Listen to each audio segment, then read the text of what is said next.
I try to imagine a fellow smarter than myself, and then I try to think, what would he do? Charge up your axons, ready your receptors, and shift your lobes into upper beta phase. You are listening to Smart Drug Smarts, the podcast dedicated to helping you optimize your brain with the latest breakthroughs in neuroscience, nootropics, and psychopharmacology. Hello and welcome to Smart Drug Smarts. I am your host, Jesse Lawler, excited to bring you the 32nd episode of this podcast, dedicated to taking your brain by the horns and making yourself smarter in every way at your disposal. This episode is going to be another theme episode devoted to a nootropic agent. I'm not sure we'd consider this technically a nootropic, but certainly a neuroprotective agent that is well known to most people. That is fish oil. We're going to be talking with one of the world's leading experts on fish oil and how it relates to the brain. Probably a long time overdue doing an episode like this because fish oil is definitely one of those things that everybody more or less agrees on is a worthwhile neuroprotective agent and something that people can do relatively easily without a doctor's prescription or anything like that to improve their own neurology. But here it is, 32 episodes in, and we're finally getting to it. If you stick around until the end of this episode, I'm going to tell you something about emoticons, which you might find a little bit interesting. Yes, emoticons, those things that we put in email and text messages and stuff like that, little wannabe smiley faces. If you don't know what an emoticon is, you're probably not listening to this show anyway. But yeah, something I think is kind of interesting that they've found out with regards to the way that the brain actually processes emoticons. But as you might expect, before we get to any of that, we've got This Week in Neuroscience. Smart Drug Smarts, This Week in Neuroscience. So yet some more neuroscience news coming out of Canada, a country that, as I've talked about before, seems to like just an uncommonly large amount of brain research seems to be done by our northern neighbors. This one's out of the University of Alberta and Case Western Reserve University School of Medicine. A couple of doctors up there have recently published, this article is called Research Uncovers New Mechanism in Brain Cells That May Help Keep Deadly Neurological Diseases in Check. Now, this was a study of some proteins called prions, and prions, when they are misconstructed within the brain, can have really, really terrible effects,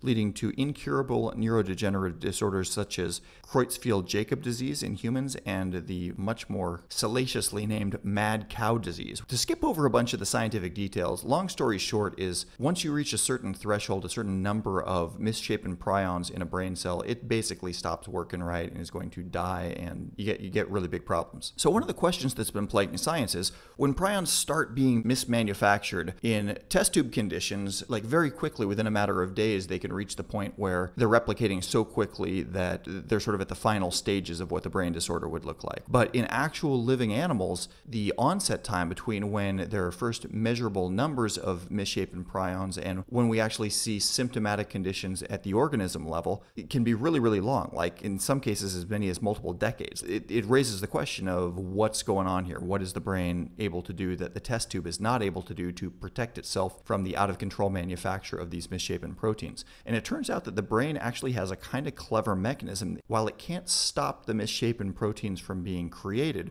what it can do is it kind of messes up their supply chain by, once it recognizes that prion manufacture is not going smoothly, it can start creating essentially a bunch of like decoy proteins that are stealing the same sort of biochemical resources that would normally go into the creation of these mismanufactured prions and essentially just like gum up the supply line. It's like, imagine that you've got a bowling ball factory and you hate bowling, and so but you can't destroy the bowling ball factory, but instead you keep using the bowling ball plant to manufacture beach balls as fast as you possibly can. And there are so many beach balls on the supply chain that they never get a chance to build a bowling ball anymore. That's essentially kind of what the cellular machinery is doing to stave off the out-of-control proliferation of these prions. So this is a pretty interesting medical finding, and now that the scientists kind of understand what the brain is doing to naturally fight off this process, there's some thought about what they could do to sort of help the brain in its ability to use this, fairly effective strategy which manages to hold symptomatic conditions at bay and maybe sort of beef that up so they can be held at bay indefinitely. So further research, of course, will continue. Smart Drug Smarts. And in significantly less national level news, really happy to announce we got 4 5-star reviews since the last episode on iTunes, which is really, really great. Thank you so much to everybody that dropped one of those. Needless to say, they were all very positive. We got a 10 out of 5 stars podcast, which is mathematically impossible, but nevertheless quite flattering. Thick Freak said, this podcast has slowly become one of my favorites, seeing that I love to self-experiment. Definitely same here, Thick Freak. Green Eye Style says that this podcast also gives him a great source of easily digestible information that's great for introducing people to the concept of smart drugs and cognitive cognitive enhancement. And Dovey91 says that this is his favorite podcast by far. So also from the interesting listener mail or my grab bag of email from the webmaster at Smart Drug Smarts account, I just got one that was, it was funny enough I wanted to share it with you guys. The internet's just weird, and some of the stuff that you get, like, it's hard to tell whether maybe this is a real message from somebody who does not have very good command of English, or maybe it's one of these like spun fake content messages that's meant to like generate spam that sounds reasonable enough to make it past Google's filters. I don't know. But the message is as follows. Dear intelligent drug smuts, I have a question. Smarts drugs can be listed in June of this year. It? Question mark. That's it. Dear intelligent drug smuts. Yeah, like smut, like the plural of pornography, which doesn't even have a plural. Anyway, so that's what I deal with when I'm not trying to source interviews. But moving right along, in this interview, we're going to be talking with Dr. Michael Lewis, who is one of the world's leading researchers on fish oil and how it's used by the brain, and particularly how it might be used to help the brain rebuild itself following traumatic brain injury, which was how his research sort of got started and what we're going to be talking about pretty extensively in this episode. So with no further ado, let's dive in. Smart Drug Smarts.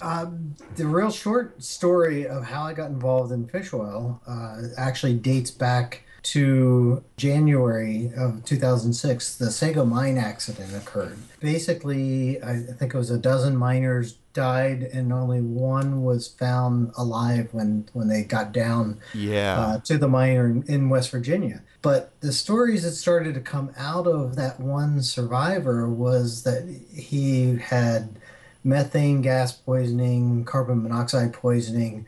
Ultimately, his body started to shut down. He had a heart attack, collapsed lung, a number of issues that basically barely alive when they pulled him out of the ground. Yeah. And they did all the appropriate things. They did, hyperbaric oxygen that you do for carbon monoxide poisoning, and because his kidneys and liver had shut down, they did dialysis and stuff like that. But ultimately, they were left with, well, what do we do for his brain? And that his brain waves were not being particularly active. It looked like his brain was barely functioning.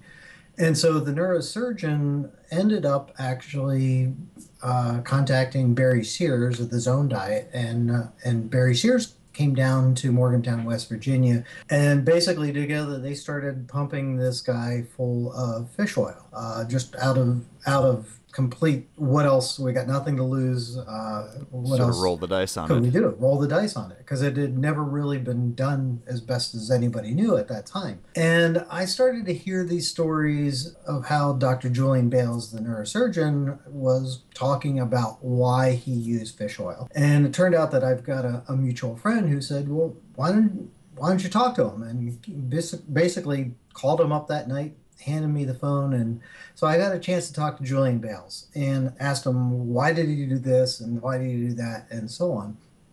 And basically what his premise was, the brain is made of omega-3s when he was an embryo. It takes omega-3s to build a brain in the fetus. And so roll the dice. Why not provide that same nutritional foundation that helped make the brain in the first place?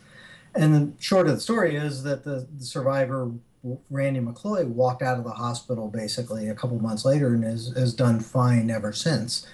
And so I looked at that information and I took it from the carbon monoxide poisoning and said, well, I wonder if it would work in traumatic brain injury. I had just read an article about the latest and greatest that we're doing at Walter Reed Army Medical Center about traumatic brain injury for our soldiers. And at the time, I was an active duty Army colonel. So I thought, well, I wonder if this would apply. I wonder if anybody's looking at this. So I went down to the Walter Reed, talked to the head of research, and literally asked that question. I said, is anybody looking at the use of omega-3s to help our soldiers recover better from traumatic brain injury? And the answer was, no, why don't you? And then basically, here's some money, why don't you put together a clinical trial and see if it works? And so that's what I did. I had to teach myself about omega-3s and I was used to running clinical trials from research experience for the dozen years before. And so I started to figure out who's who in omega-3 world and who knew anything about traumatic brain injury and omega-3s. And that was a really short list. Ultimately, Julian Bales shows up at the research command a couple weeks later, and he's wanting to present some data from some animal trials that he had been working on after the Sago mine accident. And I got asked to be there. And everybody just sort of stopped at one point around the conference table looking at me and like, oh, what? And they said, well, you're the DoD's expert on the subject, and you're the only one trying to do this in people. What do you think? Yeah. So I went from knowing nothing about omega-3s to a couple weeks later, I was the DoD's expert on it. And so I had a lot of fast learning to do. Fortunately, I was able to connect with literally the world's leading experts on the subject, on omega-3s, on neuroinflammation, and so on. And, the whole handful of people I got to know very quickly. And they were interested in the work that I was doing, so they were very quick to support my learning process. So it was a fantastic learning process. But ultimately, what happened is people started to reach out to me and ask me, my brother, my cousin, my uncle, whatever, had a concussion or had a traumatic brain injury. Do you think omega-3s would help? And so I had to all of a sudden start answering people. As a physician, I wanted to help. So I started making up a protocol that just sort of made sense to me. And based on using fish oil capsules, I had made up a protocol. And it turns out, serendipity kind of works out, that the protocol ended up literally being based on the same dosage that Julian Bales was using in his animal testing. And I didn't even know it until, long down the line when I realized that that was the case. But what really changed everything was one day I got a call from the FDA. And I remember very specifically, I was on the steps of the U.S. Capitol. It was Brain Injury Awareness Day in Congress. And when you get a call from the FDA, you get a little bit worried. But the guy very quickly set me at ease and said, this is not FDA business. We actually were working on a committee together. And he said, there's been a really terrible accident. A friend of mine's son was injured in Northern Virginia. Would you talk to the father about, the idea of maybe using omega-3s? Yeah. And I said, if the father calls me, I'll talk to him. And 2 seconds later, the phone rings again, and it's the father. And I knew, where the hospital was. I said, just around the corner, there's a Whole Foods. Go to Whole Foods, buy this fish oil. It was the only one I knew of that was in a liquid, and it was the Nordic Naturals liquid concentrated product. I said, buy this, and I had to literally make up a dose off the top of my mind. I was quickly looking up what Julian Bales had used in the Sago mine, and off the top of my head, I made up a dose that just was sort of a rounded figure of a tablespoon or 15 mLs twice a day. So 30 mLs or 30, which translates into 30 grams of fish oil a day. So that's significant. That's basically one capsule is normally about, what, 1 gram? Well, one capsule would be 1 gram. So this was the equivalent of 30 double strength capsules. Yeah. So if you're taking your basic over-the-counter fish oil, it'd be the equivalent of 60 capsules. Remember, this was a concentrate. So it turned out, when I actually got around to looking things up, it turned out it was actually a pretty close approximation of what I had remembered that Julian Bales had used on Randy McCloy. So again, serendipity sort of interfered and did right. And the father had to literally get down and throw a tantrum. Actually, one of the nurses said, just throw a tantrum and when the doctor comes in the room, and don't stop until he does it. And that's what the father had to do. And so they literally had to start pouring. They started pouring fish oil down the kid's feeding tube. Uh-huh. The kid went to his high school graduation 3 months later. They were told the kid was not going to survive at all. And then it was a miracle that he did survive. And then the kid literally went to his high school graduation 3 months later. Now, 3 years later, he's not a normal 21, 22-year-old now, but he's in college. He's self-sufficient. He catches public transportation to and from college, to his appointments, and he's very self-sufficient. and doing quite well. Although, there's certainly long-term and will always be long-term issues when you had such a significant brain injury. Sure, sure. And then it really just picked up speed when CNN heard about it and picked up and did an interview, and then it ended up being a special segment on the Sanjay Gupta show. And that's when everything exploded. People started reaching out from all over the world asking me for advice on whether it would work for their loved one, whether it was a recent accident or situation or one that was long ago. And so I had created a website and had started a nonprofit foundation to try to then get that word out. And that's literally how Brain Health Education and Research Institute, the genesis of that was out of necessity. How do I reach out to the general public, as I call them, the patients, the parents, and the providers, to teach them that this is a viable alternative?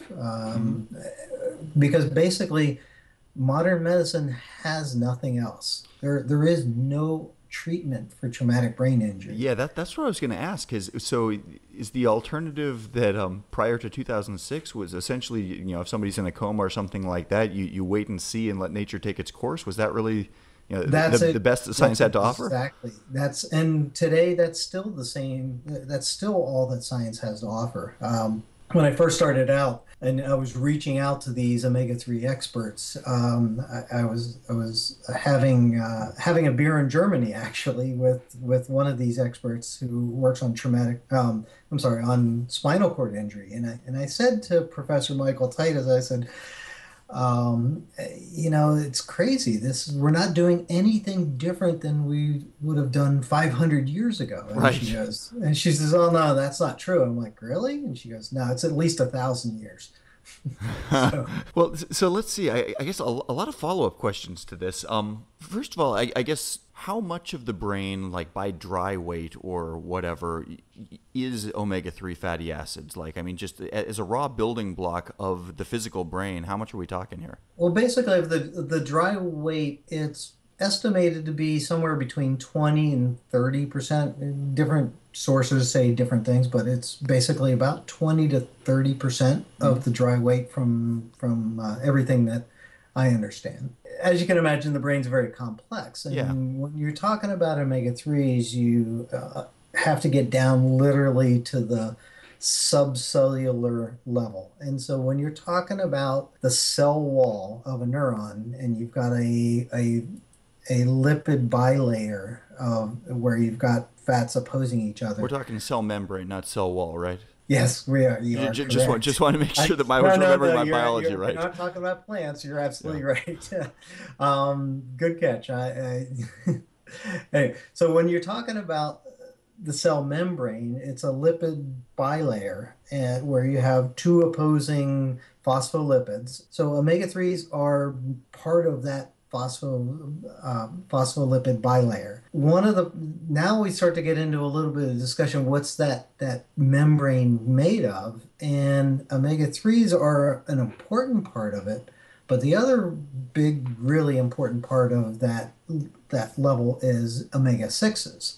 And both omega-6s and this particular instance, arachidonic acid, and DHA on the omega-3 side are integral parts of the cell membrane. And it gets back to a really old adage, you are what you eat. Mm-hmm. And so, unfortunately, things aren't looking good for Western society because historically, evolutionary man, that ratio of omega-6s to omega-3s was about even par, maybe 2 to 1 omegas. So every 2 omega-6s, there was an omega-3 and literally in the cell membrane. And so what's happened is over the last century, our diets, our food supply has changed so much that the amount of omega-6s in the body, if we were to draw your blood and look at your average American blood level, and this is borne out by several studies and several large-scale things such as the NHANES data, that ratio has now been adulterated to 22 up to, even I've measured it at 25 to 1 Oh my God. omega-6s to omega-3s. So unfortunately, omega-3s are not the major component of the neuron membrane. Interesting. So if the brain, if nutritionally we're providing ourselves with this sort of off-kilter ratio of too many omega-6s, those extra omega-6s won't just sort of get digested out of us. They're actually going to wind up making up sort of an overly large portion of our brain. Is that what you're saying? Unfortunately, that's true. And that is what happens. And why that's important is if the membrane is disrupted, if there's part of the inflammatory process or whether it's part of the traumatic process, phospholipase A2, which is the particular enzyme, comes along and basically chews up the lipid bilayer and breaks it apart, and enough to where it releases either omega-6 or omega-3, either the arachidonic acid or the DHA. And why that's important is the downstream effects. And the downstream effects of arachidonic acid are highly pro-inflammatory. Mm-hmm. And so without getting too deep into the chemistry, that's not a good thing. Whereas the DHA, the omega-3s, are not only help modulate inflammation, but some of the byproducts, the downstream effects of DHA in particular, are called resolvins. As you can imagine, that helps resolve the inflammation. And also one other one is protectins or neuroprotectins. So they got creative with the names on those ones. So they got creative with the names. So those are the downstream effects of DHA, omega-3s, but they're so completely outnumbered in the average person, in the average Western diet American. It's an unfair fight anymore. That's one of my theories why I think we're seeing as much or as devastating traumatic brain injury as we are as well. Of course, there's really no way to prove it. Just one of my oddball theories. Mm-hmm. One question that I've got is fish oil. We think of humans as a species that sort of started out when our brains were sort of expanding from what they were at pre-human size, turning Homo habilis into Homo erectus into Homo sapiens. We were out on the plains of Africa where there probably wasn't a heck of a lot of fish around. I mean, I know that there's other places one can get omega-3s in one's diet. What were we doing in an ancestral environment to get this resource that sounds like it's so important for our brains? I'm chuckling to myself because I'm not sure you could have had any better timing. I was just out in Utah and I gave a talk at the Global Organization for EPA and DHA, and they oversee the industry of marine fish oils as well as algae oils that dealing with EPA and DHA. Mm-hmm. And I was really fortunate because I've gotten to know these industry leaders and literally the academic leaders around the world, that it's Utah, it's Salt Lake City. So I ended up skiing for 3 days with Professor Michael Crawford from Imperial College in London. And Professor Crawford, he's in his 80s now. But Professor Crawford is literally the guy that has addressed that question that you just asked. And he said there is no way mankind could have grown up on the plains of Africa. And he set out to prove it. He literally went to Africa as a physician and researched it and dug into it and basically has completely overturned that evolutionary thought process. Wow. And basically has proven that mankind had grew up and became mankind on the east coast of Africa with access to the sea, not on the plains of Africa, because there's no physical possible way we could have come out of the plains and developed the human brain. That DHA in particular was absolutely necessary in order to form the human brain, not just in the embryo on the individual basis, but as mankind evolutionary wise. And so it was interesting. I just spent a week with Professor Crawford. He is the most fantastic, interesting guy you could ever imagine. That seems like a pretty big deal. Is that I hadn't heard about that, sort of bombshell dropping within the, evolutionary ascent of man world. Well, basically, I forget the gentleman's name who is basically the father of that whole evolutionary process. When he read Professor Crawford's work, he said, "By golly, he's right. I was wrong." And so it's Wow. it's admitted by the guy who proffered that theory in the first place that he was wrong and Professor Crawford's right. Because mankind and because mammals can't efficiently process ALA into EPA and then DHA, the other corollary to that is the rhinoceros eats a ton of high ALA grass every single day and yet becomes this multi-ton animal, but their brain never gets bigger than a walnut because they lack the access to and the ability to consume EPA and DHA directly. For the vegetarians in the audience, or I guess there's a lot of vegetarians who are pescatarians and make the exception for fish, but let's say people that are strict vegans, do they have a hope through a normal diet of keeping their brain as well stocked with DHA as one should be? Short answer is yes, there is hope for them. But there's two parts of the equation. You can never have a good conversation about omega-3s without a good conversation about omega-6s. Mm-hmm. The problem in the United States that we have, and in Western society in general, we don't really have an omega-3 problem. We actually really have an omega-6 problem. We consume too much of them. It's ubiquitous throughout our food supply. Sure. But in the absence of being able to change the entire food supply of America, you have to work on the other equation, the other side of the equation. You have to work on the omega-3 side of the equation. And so if you can plus up your omega-3s, that helps balance out some of the omega-6s. The real answer is, how do you decrease omega-6s? And that's by eliminating processed foods and getting back to more natural foods. You know, if it hangs from a tree, if it grows from a ground, and if you aren't a vegetarian, you know, as a free-range animal, for example, venison or grass-fed cattle, lamb, and so on. Mm-hmm. But that doesn't answer necessarily. So what's a vegetarian to do? And I got to tell you, knowing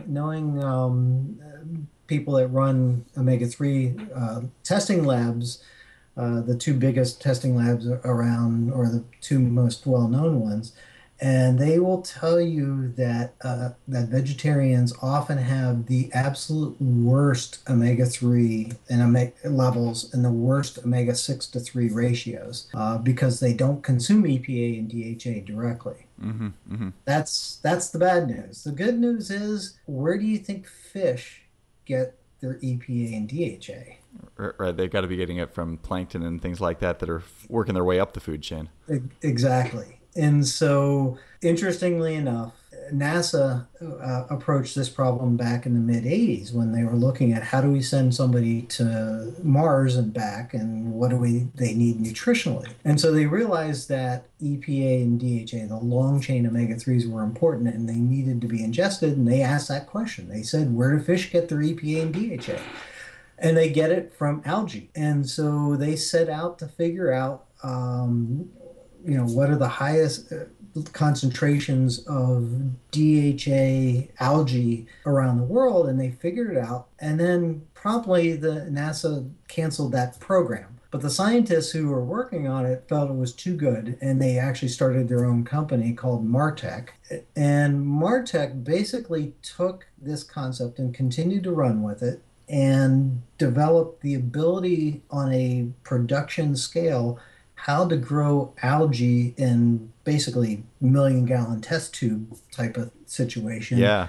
And extract the DHA oil from the algae directly. That's fantastic. So it never gets to be involved in fish. It's interesting that came from the sort of an offshoot of the space program too. So how much fish oil do you take a day as somebody that does not have a brain injury and just well, I don't know, maybe you do, but no, I guess how much do you recommend? Like, you, your family, what's sort of on your daily regimen as far as both fish in your regular diet and then maybe any additional supplementation? We try to have fish twice a week. And when I say fish, we mean either fresh caught tuna or salmon. And so typically either sockeye salmon or king salmon if we can find a good deal on it. So that's on a sort of a family rotation of once or twice a week at least.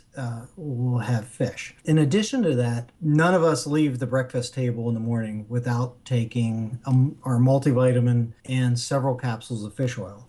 I personally take 5 capsules because that's the basic maintenance dose that I designed and was telling people that they should take. And then if you have an injury, you increase that and you take that 3 times in a day, not just the once a day. Yeah. So I've just stuck with that for years. I take 5 capsules every single morning. Now my wife and my kids, they take 4 capsules a day. Not any clear reason why they take a little bit less other than they are definitely, they're smaller than I am.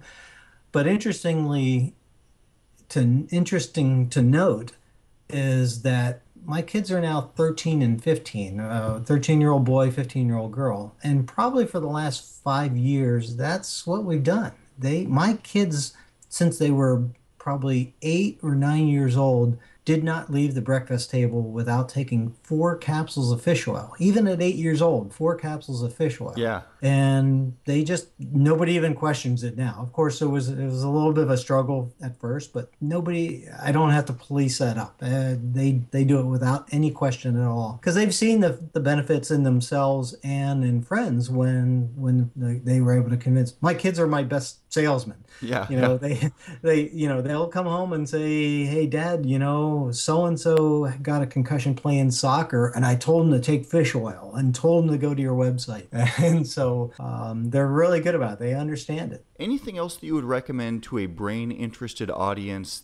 Everybody listening to this podcast is interested in anything that they can do to sort of gain a mental edge. Short of treating problems in the brain or recovering from an injury, do you see any sort of cognitive benefit that you can speak of for application of fish oil in an otherwise healthy brain? Well, it's a really big question, and when you're talking about dementia and Alzheimer's, which continue to increase in this country, and who knows, it may be because of our diets. And I have to admit that I've got a very primary reason why I take fish oil, and that my father essentially died or had Alzheimer's, and his mother before him had Alzheimer's. And so I've got a very vested interest in trying to keep my brain healthy. And I'm hedging my bets that omega-3s are going to help put that off as long as possible, if not keep it at bay for the rest of my life. So I think that's a really important point. It's very difficult to prove.